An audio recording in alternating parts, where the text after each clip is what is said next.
Hello, everyone. I'm Shweta from Guinea's Planet, and we have today Dr. Reshma with us. This is another conversation in the series Research for Everyone. Hi, Reshma. Tell Hi. me about your Hi. research and what was that about? Yeah, sure. Thanks, Shweta, first for inviting me, and because this topic is really very important. And my topic was gender, water, and sanitation: a study of slums in Bhopal. And this, as we see, that sanitation has become the topmost priority not only in India but globally, water as well. So I thought that it is best to take up this research for my PhD. And as I worked in an organization which is WaterAid that was working on water and sanitation, and there I saw the kind of problems women were facing, people were facing because of lack of water and sanitation. I thought this would be the best way to deal with it. So that's the reason I have taken this topic of research. Okay, so for benefit of the audience, I would just like to say that Reshma is a development professional, and she also is founder of an organization called Janakanksha, and her work has been in the sector in terms of wash as well as gender, and she just talked about water aid. But let's get back to the research. So tell us, what were you trying to find out through your research, Reshma? Yeah, basically, I was wanting to find out what were the kind of provisions available when we talk about water and sanitation. What were the kind of provisions available in the slums for these people? Because slum dwellers are people who are basically living in real squalor and they face a lot of problems. So, wanted to look at the provisions of basic services with a human rights perspective because it is a right of every human being to get water and sanitation. Similarly, wanted to see what are the kind of problems women face. Because when we talk about water, we talk that it is the primary responsibility of a woman. So wanted to see what are the problems they face going to fetch water at odd timings, get up early in the morning, do all the household chores, and how they manage it. So it was important to understand and what is the impact it created. And when we talk about sanitation, we see that people are going for open defecation, and going in the open for defecation makes them very vulnerable and at risk of violence. So wanted to understand what were the experiences of women in terms of facing violence while going for defecation. And lastly, but not the least, I wanted to also understand the response of not only women and stakeholders about how they look at this as a problem. Because when we are talking about the service providers, the municipal corporation or the councillors who elected representatives of the urban governance, we need to understand what is their outlook about it, what is their perspective about it. And also the political and economic environment. Is the investment properly going in this, or it's just like like others things that investment is not proper, but we are talking about schemes. So wanted to understand the political and economic environment as well, the political will in the city. How does that affect the schemes and the programs? So these were the things that I wanted to look. Right. So, Reshma, that is a lot of information that you were trying to find out. So, what did Yes. you do next to actually discover all the information related to these areas? Yeah. Yes, it was a lot of information, and I had to use a lot of tools to collect this information. And firstly, I started with designing a research. How do I want to go about it, and how do I want to actually plan it out for the field in the field?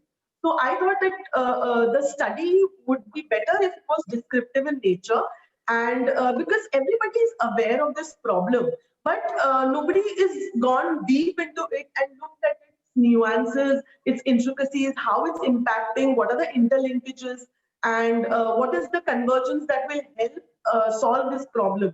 So I thought descriptive study would be better. So I took a descriptive the study and also the sample unit. I thought it was best to see this where households did not have water and sanitation facilities in their premises, in their homes. Because when we talk about water and sanitation, it's not that people have public toilets or community toilets, but within their homes, when they have it, it really helps them a lot. So I wanted to select people who did not have these facilities at home. The universe was men and women from households living in slums. Now, for this study, like other studies only talk about women respondents, but I also decided to take men to understand their perspective, to understand their problems as well, because water and sanitation can also affect them. So, have taken men also into account in my study and used mixed sampling method. Initially, had thought I would use random, but then used mixed sampling, purposive and convenient sampling to collect the information from these people. And the total respondents, the sample size that we say it as, was 250 respondents, in which 200 were men, 100 women, and 50 were stakeholders. And these stakeholders were service providers, organization members who are working in water and sanitation in those areas. They were police, because police is a very important part there, because when they fight for water and they have these sanitation related incidents happening, they go to the police station. So police was an important part. And apart from that, the urban administration and the councillors and the community leaders. So these were the 50 stakeholders that I had done. Yeah. Right. So, Reshma, you also use some big words in your conversation, like mixed sampling, like random sampling, and Yeah. a few more kinds of sampling. So, can you explain that in simple language for our audience? Why Yeah, sampling sure, sure. that kind of sampling? Yeah. Yeah. Yeah, when I spoke about the sampling method, basically sampling methods helps in selecting the respondents, and random sampling, like the word says, that random is something that you just pick up. So you pick the 10th.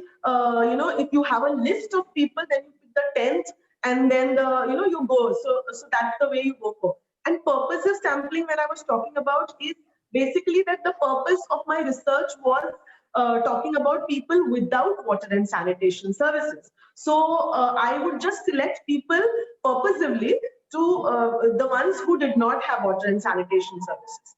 Similarly, convenient sampling was that when I go to the person and the person is available. So conveniently available, whoever is available at that point of time, I sample them. I take them as my sample. So that is convenient sampling. Right. Thank you so much, Reshma, for explaining that. Now, Yeah. considering that you spoke of 250 people that you had to meet and 50 more people that you wanted to talk about, so Yeah. how did you collect all the information from them? Yeah, collection of data was again a very long, drawn, tedious process with a lot of obstacles also.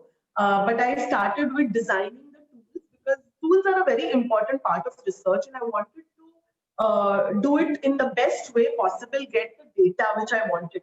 So if you want your objectives to be achieved, your tools are very important. And similarly, I designed 5 tools to actually collect the data. They were interview schedules. So the interview schedule was for men as well as women, but they were different. So men had a different interview schedule, women had some different interview schedule, and they were close-ended and open-ended questions. So close-ended questions, when you're talking, it's like yes or no, and open-ended is somewhere where they describe more. So they give a lot of information. So this was the interview schedule. Interview guide was used specifically for the stakeholders.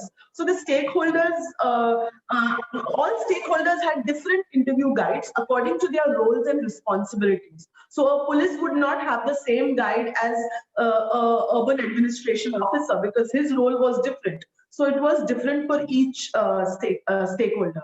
I developed scales. Developing scales is again a very tedious and a long drawn thing, where you have got scientific processes that you have to follow. So I developed these scales with all those scientific processes, and these scales were administered only to the women to understand the impact of lack of sanitation on their, on to see the stress, anxiety, measure the anxiety, stress, and fear levels among women. Because it was seen that during the focus group discussions, it was seen that women were having a lot of impact, psychosocial impact, because of lack of sanitation and water. So I developed these scales, and I and my professor decided that we can go ahead with it and evolve the scales. Then initially I did was focus group discussion. So the focus group discussion was my first point of connection with these respondents, where I discussed with them in a group and thematically spoke about what are the problems and how they go about it, how they solve it. So that was it. And in the end, I also identified cases. So cases were across the women, men, and the stakeholders also were included. But some case studies were such case studies that they impacted or made a big impact on me, somewhere to substantiate the kind of data I got. So I used these case studies as well. Right. So, Reshma, these 250 people plus 50 stakeholders and all these kinds of tools where you were talking to them in different ways. So, what I understand from you is for the benefit of audience. So, when you were meeting people together in a particular group and taking the conversation forward, that is what you say focus group discussion. But when you were meeting them one to one, that is where you used interview schedule and interview guide. Yeah. Right. Yes. And case studies, when you say case studies, you're talking about people that you met more often and took more information about? Information, yes. So I identified from these women when I was speaking to them in the group, and there were some women who had lots to say, lots of things to say. There were some stakeholders who had really a lot of information. So I met them continuously and then took in information from them.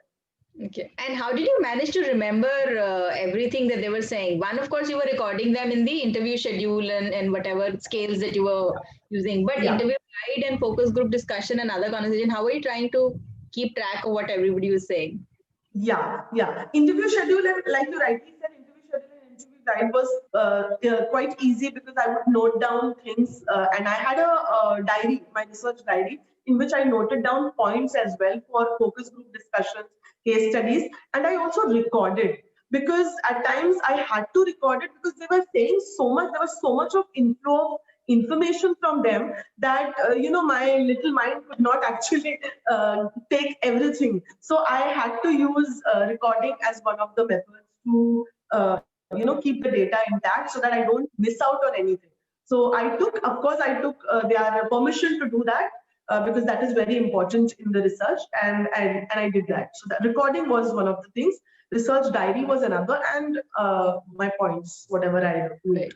Yeah. Okay. And what did you do next, like to make sense of all the data, all the information that you had collected? Yeah.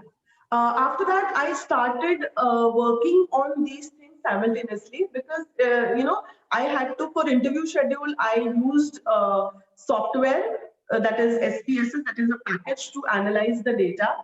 And for interview guides and this, because the data was quite qualitative in nature and it was quite huge also. So I had to thematically cull them out. So I used content analysis, thematically culling out information, seeing what are the how and where they are matching. So for focus group discussion and interview guide, it was more of culling out data and information from there thematically. And for scales and interview schedule, I used SPSS package, that is to analyze the quantitative data, because it is more quantitative in nature. So that is what I did. Case studies were basically narratives that I was, writing down with their quotes and all those kind of things. So that is the way I culled out data.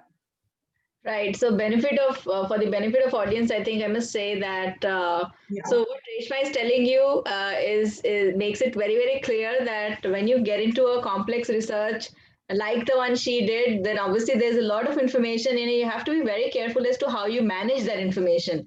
And you will have to also sometimes use software and other packages that will help you deal with that problem. So let's come to the findings now, Reshma. What were the key things emerged in your research as the core findings?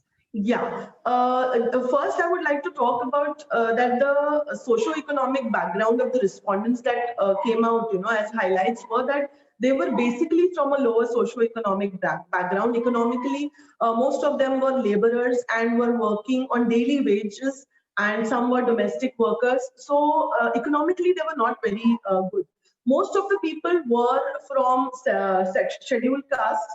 and other backward classes, so caste, and very few were from general category population. So education-wise, also there were people who were largely not educated, or they were educated till first or fifth, or those kind of things. So the respondent's background was such.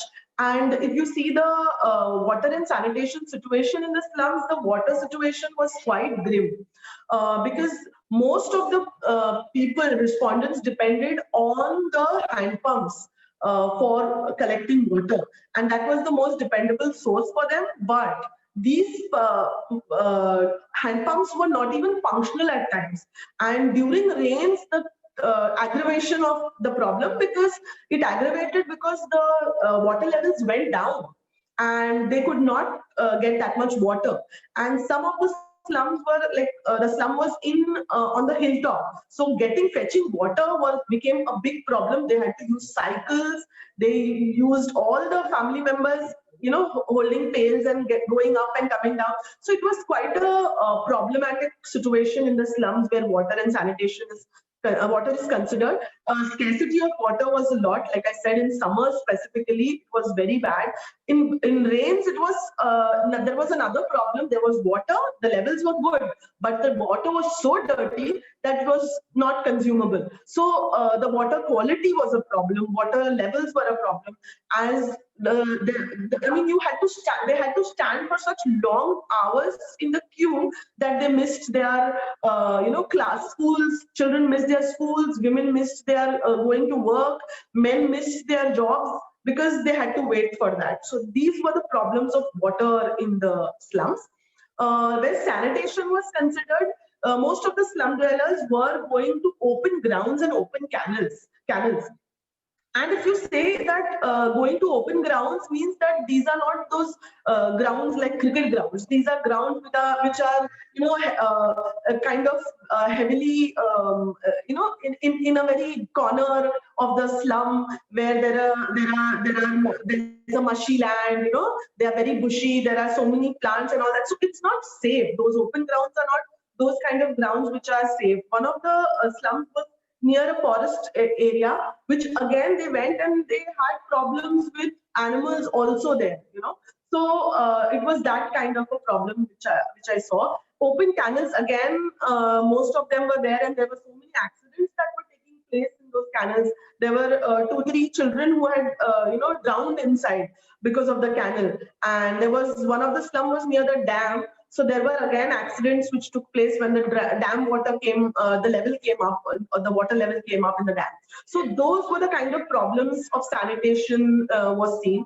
Then it was also seen that the timings of men and women were different. Men would usually go in the morning for defecation, and that was it once.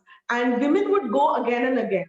And they would go early in the morning or in the night when it's dark. So the darkness was the common factor, where women would go either in the evening or night, and men would go in the day. So that was what was seen. And it was also seen that 96% of women were controlling the urge to defecate, because in the daytime, whenever they wanted, they had their daily chores or fetching water. So they would control it because they couldn't go. Secondly, they would control it because the timings were such that they were either scared, because at nights they would be scared. And to my dismay, there were many women who said that they even consume food less in the night, because they have this fear that they would want to, just in case they want to go to defecate. So that was something which was very starkly coming out of the research, that they were controlling the urge to defecate, they were consuming less food.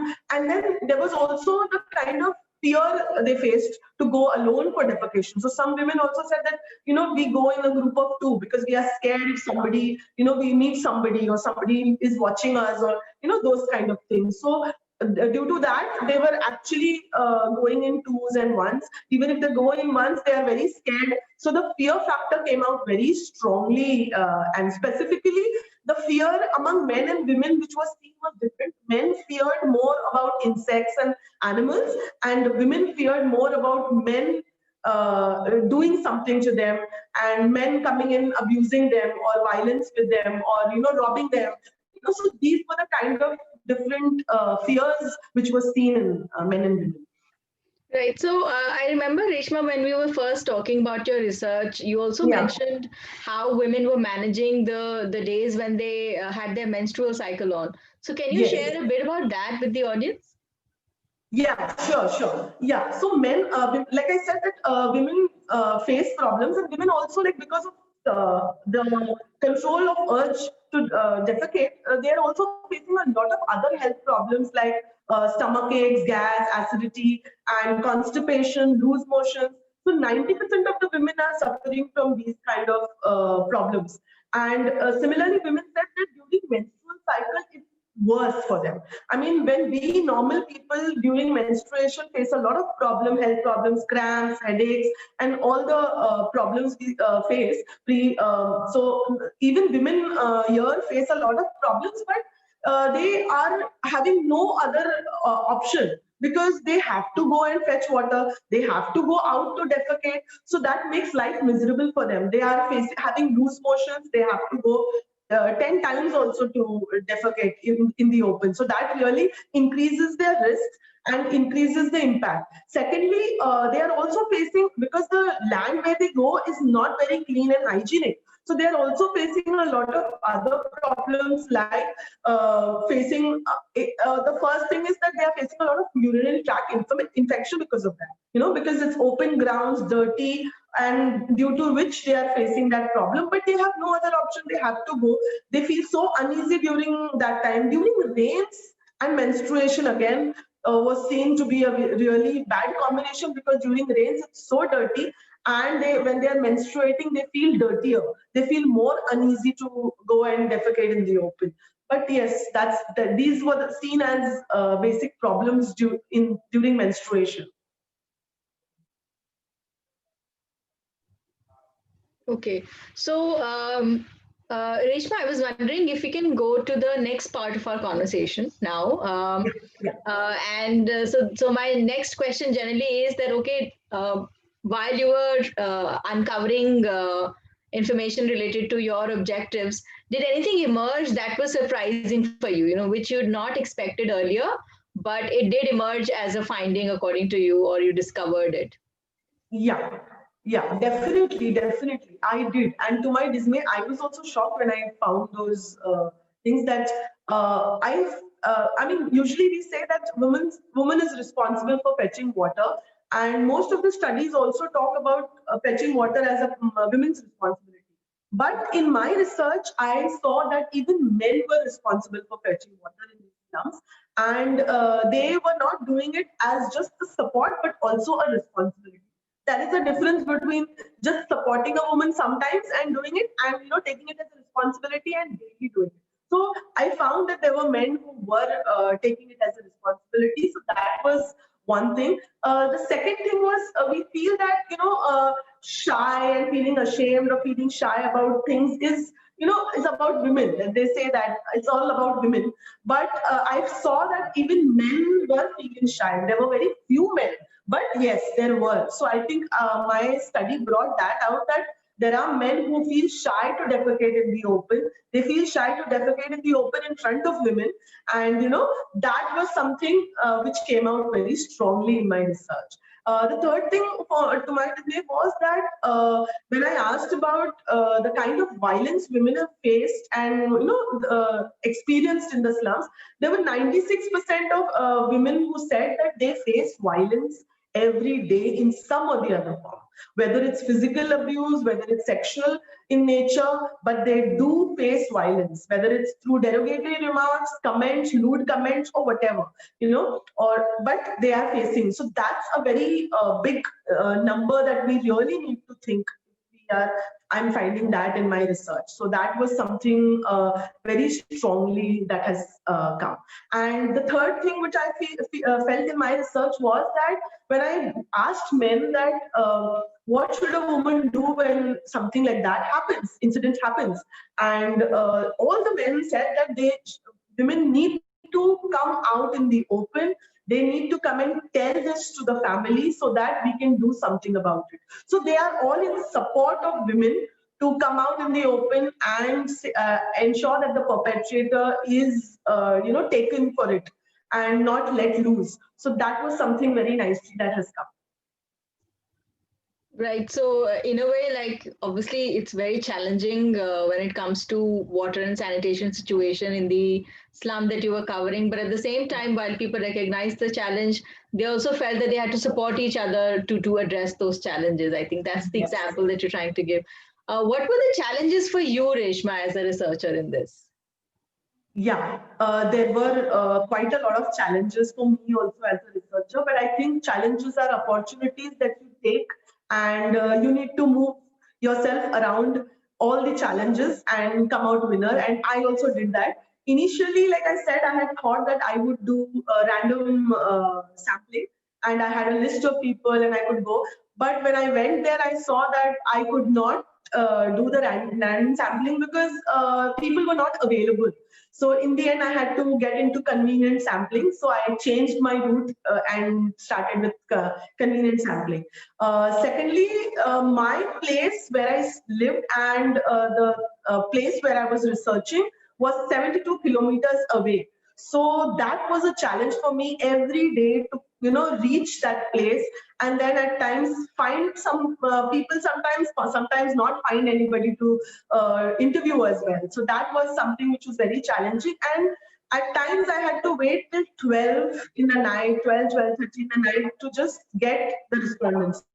With women respondents, it was a much easier job because they would be at home, some would come home even if they were working, because most of them were domestic workers. So they would come home in the afternoon for lunch and everything. So I got a chance to interact with them. But with men, it was very difficult because once they would leave their houses in the morning, early morning, that also, they would not be back until evening. And that became a problem. I had to wait there till that time to talk to them, and at times they were drunk, they would not be in a situation to talk, so those people I would not talk, and then try and see if next day they are sober, and then would go and talk to them. So these were the challenges with me and with the community.